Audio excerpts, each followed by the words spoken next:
আমরা নানান সময় বলি যে এই দেশ পরিবর্তন হবে না, এই দেশে পরিবর্তন সম্ভব না, এই দেশ কখনো ভালো হবে না। এটা ভুল। আপনি হাদিদের মতো, আসিফ মাহমুদের মতো, হাসনাতদের মতো, বিপিনুর ভাইদের মতো মানুষ সংসদে পাঠান, এই দেশ অবশ্যই পরিবর্তন হবে। রোড মিলে যাচ্ছে। হতাশাজনক আমাদের জন্য একটা ব্যাপার যে আমরা এই নতুন বাংলাদেশ তৈরি করেছি শান্তি সুখে নিরাপদে থাকার জন্য। তো যারা এই নতুন বাংলাদেশ তৈরি করেছে, পিছনের যারা যোদ্ধা, তাদের কোনো সেফটি সিকিউরিটি নাই, তারা কোনোভাবেই নিরাপদ না। এটা আমাদের জন্য হতাশাজনক। ইন ফিউচারে আমাদের জন্য এটা লজ্জাজনক এবং আমরা আমাদের জীবন নিয়ে রিস্কে। কিন্তু কথার পরেও কথা থাকে, এমন একটা ব্যাপার আছে। আমরা তো শত্রুকে ভয় করেই জুলাই আগস্টে সফল হয়েছি, সুতরাং আমরা শত্রুকে ভয় পাওয়ার কোনো মানেই হয় না।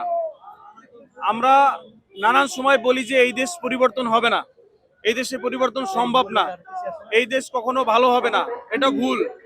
আপনি হাদিদের মতো, আসিফ মাহমুদের মতো, হাসনাতদের মতো, বিপিনুর ভাইদের মতো মানুষ সংসদে পাঠান, এই দেশ অবশ্যই পরিবর্তন হবে।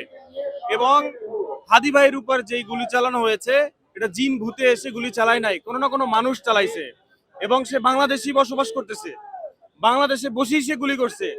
সুতরাং তাকে আইনের আওতায় নিয়ে আসতে হবেই। আমাদের আজকে লজ্জা লাগে যে বাংলাদেশে থেকে বাংলাদেশের মানুষের মাথার উপরে গুলি চালানো হয়, সেটার জন্য রাস্তায় আমাদের বিচার চাইতে হয়। মানুষের বুকে গুলি চালানো হয়েছে দিবালোকে, সেটার জন্য আমাদের গুলি চালাই মানে আমাদের বিচার চাইতে হয় যে আমরা ন্যায় বিচার কখন পাবো। সুতরাং এই গভর্নমেন্টকেও বলবো, আপনারা যদি না পারেন খুঁজে বের করতে, আপনারা নেমে যান। 5ই আগস্টের পর আমাদের 5 বছরের 6 বছরের শিশু রাস্তায় ট্রাফিক আইন পালন করছে। সুতরাং আপনারা আমাদেরকে খুঁজতেছেন, এটা করতেছে। অবসরপ্রাপ্ত একজন র্যাব, সে যদি বলতে পারে যে হাতির উপর অ্যাটাক হবে, তাহলে বেতনভুক্ত গোয়েন্দা সংস্থার কাজ কি? সুতরাং বাংলাদেশের মানুষ, আমি আমার জায়গা থেকে সবাই হাদি ভাইয়ের এই, আপনি কিছুদিন আগে দেখবেন বিপিনুর ভাইয়ের উপর নির্মমভাবে অত্যাচার হয়েছে, কি বিচার হয়েছে? সুতরাং এইভাবে ভুংচুং দিয়ে আমাদেরকে হবে না। শত্রুপক্ষের যতবার জুলাই দরকার, বাংলাদেশের মানুষ ততবার জুলাই নিয়ে আসবে ইনশাল্লাহ।